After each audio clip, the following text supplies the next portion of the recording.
Now, like you all know, my former boss, Salongo Areas Lukwago, was yesterday abducted by a battalion of soldiers who found him, who jumped over his fence and found him in his bedroom.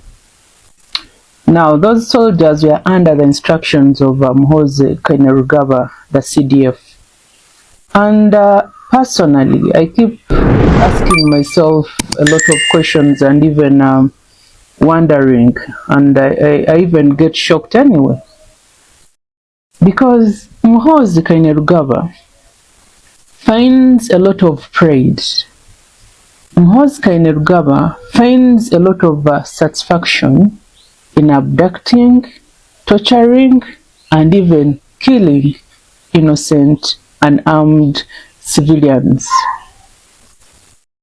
Gone are the days when generals would go at the front line in the jungles to pursue armed rebels. Now our CDF finds a lot of satisfaction in torturing unarmed civilians.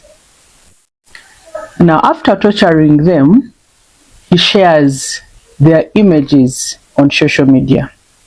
If you saw the photo of Lord Mayor Areas Lukwago, where he was blindfolded, in this photo, the man even appeared to be begging for mercy, begging for leniency.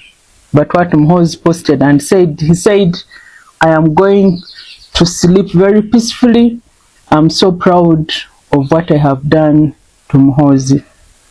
Now, when a few of us come out to speak out, some Ugandans send us messages. Please, you need to tone down. Please, you need to calm down. You're also going.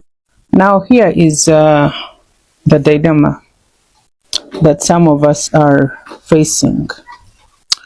When Muhoozi makes a tweet, of course, you know the kind of tweets that he makes, and some of us respond, challenging him. His supporters are very fast to warn you how you're also going to end up in the basement.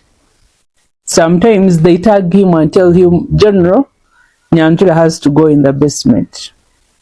Now, on the other hand, you have your friends, you have your relatives, who also, when they see the responses, they warn you, they say, "Please, you keep quiet.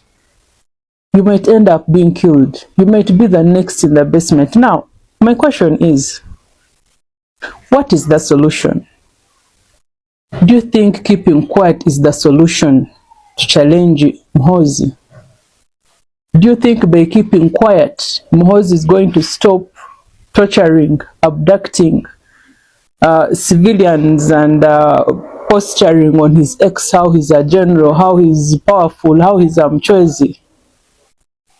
Now, whether we talk, whether we do not talk, we shall all die. Even those supporters of his that are cheering him on, it's not like they are going to live forever. So, ladies and gentlemen, I think we shouldn't let fear make us watch our country going down the drain. I think let us not make fear rule our lives. Because as far as I'm concerned, even if I die, there's another Ugandan who is going to speak out. As far as I'm concerned, even if they come for me, Muhoozi cannot kill all of us.